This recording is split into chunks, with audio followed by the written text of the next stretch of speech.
Assalamualaikum warahmatullahi wabarakatuh. Halo sahabat sejuta kisah. Kembali kami hadir menjumpai Anda. Seperti biasa, kami akan menyuguhkan cerita-cerita misteri yang menarik untuk Anda simak. Kali ini, yang sudah kami siapkan untuk Anda, sebuah kisah nyata misteri yang berjudul Kampung Siluman Kuala Ketandan. Di luar perhitungan, saya terjebak masuk ke kampung itu. Rasanya kematian begitu dekat, namun Tuhan menyelamatkan aku untuk kembali ke alam nyata, keluar dari ketegangan yang mengerikan di Kampung Siluman Kuala Ketandan, Kapuas Beso, Kalimantan Barat. Perjalanan senja itu terasa melelahkan, jalan rusak parah, aspal sudah tak terlihat lagi, dan yang nampak hanya tanah becek yang licin. Mobil sedan Honda Civic tahun 1980ku beberapa kali selip, tergelincir, terbanting ke kiri dan ke kanan. Bahkan akibat licin, kendaraanku nyaris masuk ke jurang persawahan. Tapi untunglah, aku memiliki trik menyetir yang jitu untuk menghindari bahaya jalan rusak. Maka itu, aku selamat tidak sampai terjatuh. Trik itu diberikan ayahku ketika aku diajarinya menyetir di hutan Payaraman, ketika aku remaja di Palembang, Sumatera Selatan. Kini ayahku sudah meninggal, ibuku juga.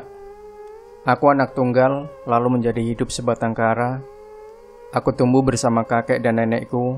Mereka pun beberapa tahun kemudian menyusul ke alam kubur. Mulanya kakekku, lalu disusul pula oleh nenekku. Rasanya kini aku tidak punya siapa-siapa lagi. Hanya satu orang yang memperhatikanku.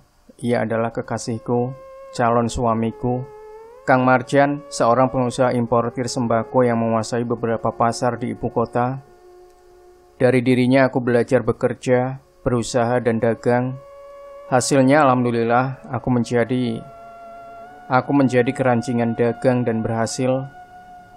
Tidak ada pekerjaan apapun yang menjadi sia-sia bila kita serius dan sungguh-sungguh, kata Kang Marjan kepadaku di masa awal aku belajar dagang. Karena kerja keras dan perjuangan gigih, aku berhasil hidup sebagai pedagang pasar Ampera, Jakarta Pusat. Di pasar ini mula-mula aku berdagang kelontong mainan anak-anak. Namun karena kesungguhanku, akhirnya usaha itu menjadi besar. Aku lalu membeli ruko secara cicilan bank dan maju pesat. Aku beli mobil, tanah dan perkebunan karet di Tugu Mulia, Ogan Komering Hilir, kampung halaman orang tuaku di Sumatera Selatan. Kebun karetku kini berjumlah 45 hektar dan menghasilkan getah yang bertonton setiap bulan. Akibat serangan jantung mendadak, Kang Marjan meninggal dunia. Aku pingsan di Pavilion Kartika Rumah Sakit RSPAD, Jakarta Pusat, tempat di mana Kang Marjan dirawat. Hatiku begitu terpukul dan gundah gulana. Satu-satunya orang yang aku miliki, yang memperhatikan dan menyayangi aku, diambil pula oleh Allah, dan kembalilah aku menjadi sebatang kara. Karena patah hati, frustasi dan putus asa, aku menjual semua ruko yang ada di Jakarta, tanah perkebunan karetku di Sumatera Selatan, lalu pindah ke Pontianak, Kalimantan Barat. Aku membeli sebagian saham hotel berbintang 3 Kahayan Hotel di Jalan Prakit, sebutlah begitu, di kota Pontianak. Hotel itu kurang laku dan bangkrut setahun setelah aku berinvestasi di situ. Usaha hotel bangkrut, aku pun ikut bangkrut. Hutangku di mana-mana, dan aku ditagih oleh debt collector, biro jasa penagih hutang yang menggunakan kekerasan. Karena takut, aku lari dari rumah kontrakanku di Pangiling, mengendarai mobilku menuju perbatasan Indonesia-Malaysia di utara Sambas. Aku tidak tahu mau kemana. Namun aku berhitung, aku mau menjadi imigran gelap di Kuching atau Sabah, Malaysia, dan menjual mobilku di perbatasan. Di Malaysia aku rela menjadi pembantu rumah tangga untuk sekedar dapat bertahan hidup, dapat makan dan pakaian secara layak selama dalam pelarian. Aku melakukan perjalanan itu pada malam Jumat Kliwon, 2 Maret 2012 menuju utara. Aku mengambil jalan Sambas lalu ke Entekong dan memasuki perbatasan Sarawak.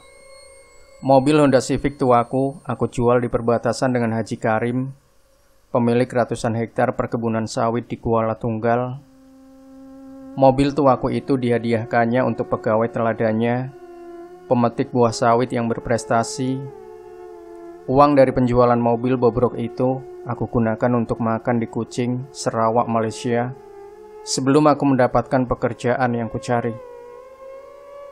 Setelah menjual mobil dan menerima uang, aku langsung makan di warung Hajiah Kurnia di desa Kuala Ketandan.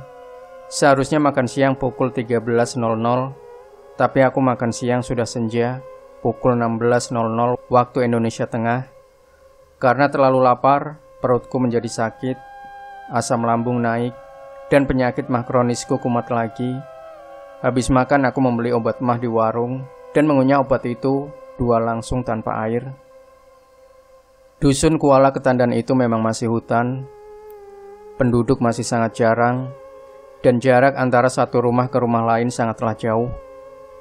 Sepanjang perjalananku dikelilingi hutan lebat, kayu-kayu besar jenis ulin, angsana, dan gerawan.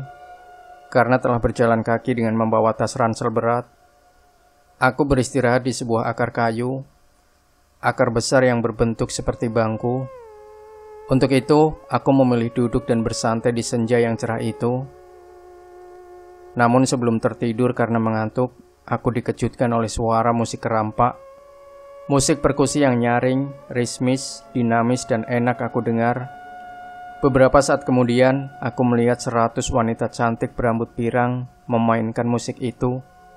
Mereka berjalan ke arahku, lalu merawatiku sambil bermain musik kerampak. Mereka tidak memperdulikan aku. Karena penasaran, aku mengikuti rombongan gadis cantik itu dari belakang. Pada sebuah tikungan, mereka masuk ke sebuah istana yang sangat megah. Semua bangunan beton dengan vitrase emas dan lampu-lampu kristal. Mereka masuk ke dalam istana dan aku mengikuti masuk. Dengan lancang aku masuk saja bagaikan tamu yang tak diundang. Ketika mereka menghentikan musik dan duduk di karpet, aku pun ikut duduk dan pada posisi paling belakang. Beberapa saat kemudian muncul wanita lebih tua, dipanggil Tuan Ratu Dewi Kunti oleh ratusan gadis cantik-cantik itu. "Siapa wanita yang paling belakang itu? Ayo, suruh dia datang ke sini," kata Ratu Dewi Kunti menunjuk aku. Semua gadis menengok kepadaku, dan beberapa di antaranya menarik tangan kananku agar aku menghadap Dewi Ratu. Dengan mata menyala-nyala dan wajah murka, Dewi Ratu Kunti menempeleng mukaku. Sakit sekali dan dari mataku mengucur darah segar. "Kurang ajar kamu. Siapa yang menyuruh kamu masuk rombongan tadi?" tanyanya. Aku memang bersalah dan hanya bisa diam menerima hukuman.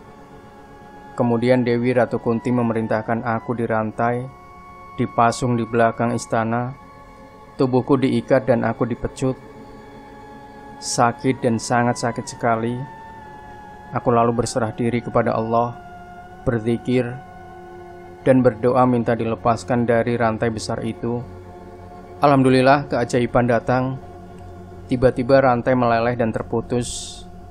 Aku melepaskan diri dari ikatan, lalu kabur ke arah utara, melewati bukit, hutan belukar, dan kayu-kayu angsana besar. Aku sampai di perbatasan Sarawak dan masuk negeri Malaysia secara ilegal. Karena tidak ada teman, aku terlantar beberapa saat di Kuching. Kemudian barulah mendapat pekerjaan sebagai pembantu cuci piring di rumah makan Minang di Kuching. Kini, pada bulan Agustus 2014 yang lalu, aku sudah mempunyai 3 rumah makan di Kuching. Aku sudah jadi pengusaha di Malaysia dan menjadi penduduk sah Kuching. Namun kenangan mengerikan di hutan Kuala Ketandan membuat hatiku miris dan jantungku berdetak hebat. Petualanganku dulu benar-benar berani hingga aku nyaris mati di sarang kuntilanak Kalimantan Barat.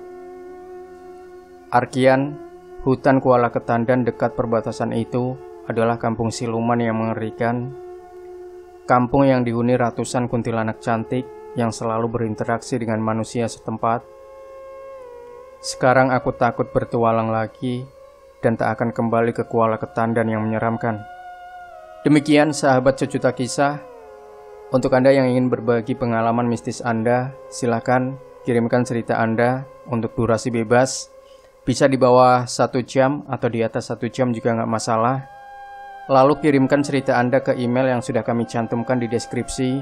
Dan jangan lupa berikan komentar Anda, like, share video ini, subscribe channel Sejuta Kisah, dan kembali nantikan cerita-cerita misteri dari kami setiap harinya. Sampai jumpa. Wassalamualaikum warahmatullahi wabarakatuh.